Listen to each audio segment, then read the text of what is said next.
આજે આપણે એવી સ્ટોરી વિશે વાત કરવાના છીએ કે તમે સાંભળીને ચોંકી જશો।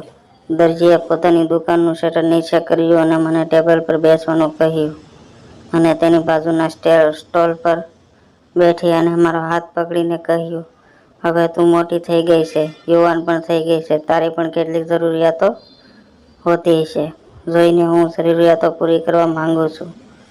મારું નામ સ્નેહા છે, હું 21 વર્ષની છું।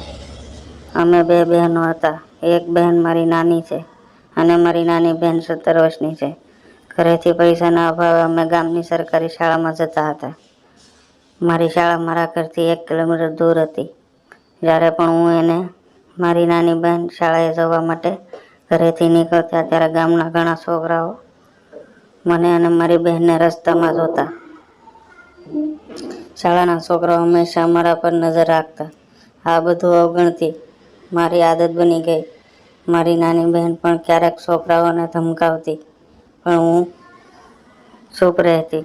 હું મારી નાની બહેનને કહેતી કે આવું ન કર, કારણ કે આ ઉંમરે તારે બધું સહન કરવું પડે છે। આજે મને વર્ગમાં ઠપકો આપવામાં આવ્યો હતો કારણ કે મારો ડ્રેસ થોડો ફાટી ગયો હતો। કારણ કે પહેલાં હું પાતળી હતી, પણ હું ઘણી જાડી થઈ ગઈ છું। છેલ્લા કેટલાક મહિનાઓથી મારા શરીરના ભાગો ખૂબ મોટા થઈ ગયા, જેના કારણે મારા સ્કૂલનો ડ્રેસ ટાઈટ થવા લાગ્યો હતો અને મારા હાથ નીચેથી ફાટી ગયો હતો। મને આ બધું માટે ખૂબ ઠપકો આપ્યો। તેને કહ્યું કે કાલે સીવડાવી, પણ પૈસાના અભાવે હું વ્યવસ્થા કેવી રીતે કરવી તે વિચારવા લાગી। એક મિત્ર પાસેથી 200 રૂપિયા ઉધાર લીધા અને દુકાનમાં ગઈ। મને કાપડ ખરીદ્યું। ગામના એક દરજી હતો જે સ્ત્રીઓના કપડાં ખૂબ સારી રીતે સીવે છે, પરંતુ છેલ્લી વખત સીવણ માટે પૈસા આપી શકી નહીં। તેથી હું શરમને કારણે તેની પાસે જવા અચકાતી હતી, પરંતુ હું લાચાર હતી કારણ કે સ્કૂલ ડ્રેસ પણ કાલ સુધીમાં સીવવાનો હતો। આજે સ્કૂલેથી પાછા આવતાની સાથે મેં જમીને મારી માતાને કહ્યું કે મારે નવો ડ્રેસ સીવવાની જરૂર છે। તો મારી વાત સાંભળીને મારી માતાએ મને બીજી વાત કહી કે તેણે કેટલી વાર કહ્યું છે કે તું જાડી થઈ ગઈ છે અને ડ્રેસ પણ ફાટી જશે।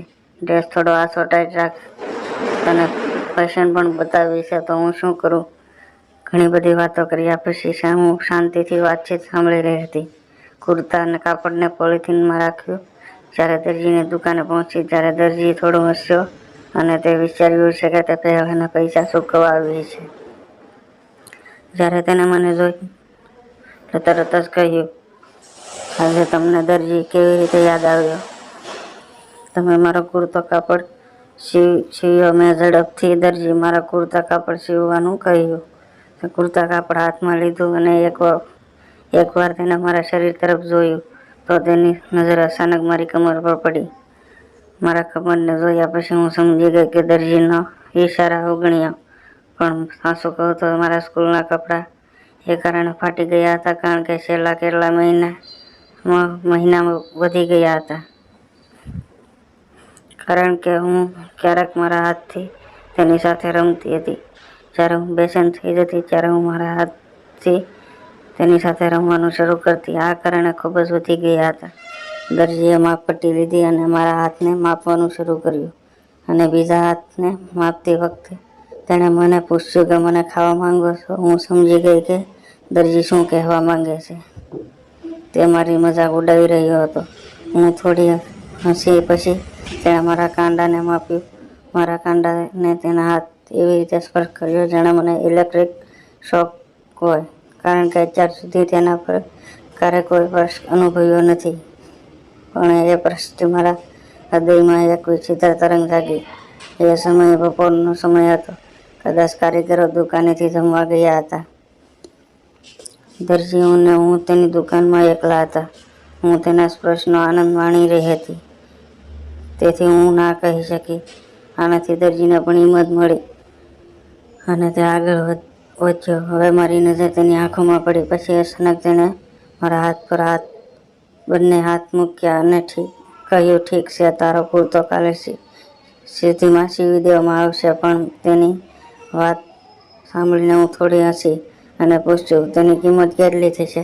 દરજીએ કહ્યું, પૈસાની ચિંતા તો ના કર અને જૂની વાત ભૂલી જા. બસ હું કહું તે માની લે, બધું મફત થઈ જશે. દરજીએ જે કહ્યું તે સાંભળીને હું થોડો આશ્ચર્ય થયો અને મેં પૂછ્યું કે હું સમજી ગઈ પછી તે? દરજી બોલવા માંગતો ન હતો. પછી દરજીએ તેની દુકાનનું શટર નીચું કર્યું અને મને ટેબલ પર બેસાડી અને તેને મને બેસવાનું કહ્યું. એ મારી બાજુના ટેબલ પર બેઠો અને મારા હાથ પકડીને કહ્યું, હવે તું મોટી થઈ ગઈ છે, તારી પણ કેટલીક જરૂરિયાતો છે, તો હું મારી જરૂરિયાતો કેમ પૂરી ન કરું અને તું મારી જરૂરિયાતો પૂરી કરે. સાંભળ્યા પછી હું બોલી શકી નહીં અને ચૂપ થઈ ગઈ. દરજીએ સૌથી મૌન સમજી લીધું અને મારા મન માટે તૈયાર હતી. પછી ખૂબ જ ઝડપથી પોતાનું કામ કરવાનું શરૂ કર્યું. ખૂબ ઝડપથી કપડાં સીવી રહ્યો હતો. દરજીની આ ક્રિયાથી મારું શરીર ધ્રુજી ગયું. હવે હું પણ તેમાંથી મોડું મેળવવા તેણે યોગ્ય સમયની રાહ જોઈ અને તક જોઈને મને સજા આપી. મારા મોંમાંથી અવાજ નીકળ્યો અને ડરી ગયો. આ મારો પહેલો અનુભવ હતો, તેથી મને થોડો ડર લાગ્યો, પણ હવે મને સમજમાં આવી ગઈ રહી હતી. પણ આ બધું કામ ઉતાવળમાં કરી રહ્યો હતો, કારણ કે તેને લાગતું હતું કે નોકર ગમે ત્યારે દુકાને આવી શકે છે. 15 મિનિટમાં બધું પૂરું કરી દીધું, પણ મજા આવી. હું હસીને ઊભી થઈ ગઈ અને દરજીએ કહ્યું કે કાલે આવો અને તમારા કપડાં લઈ જાઓ. હું હસતા હસતા દુકાનેથી બહાર નીકળી ગઈ અને ભવિષ્યમાં મફતમાં કુર્તા સીવવા માટે દરજી પાસે જઈશ. મારી તેની સાથે ઓળખાણ થઈ ગઈ હતી અને હવે જ્યારે પણ હું કપડાં સીવવા માંગતી હતી ત્યારે હું દરજી પાસે જઈને મફતમાં કપડાં સીવી દઈશ. મિત્રો, આજની વાર્તા વિશે તમારો શું અભિપ્રાય છે? મિત્રો, તમને આ વાર્તા કેવી લાગી કોમેન્ટ કરીને જણાવજો.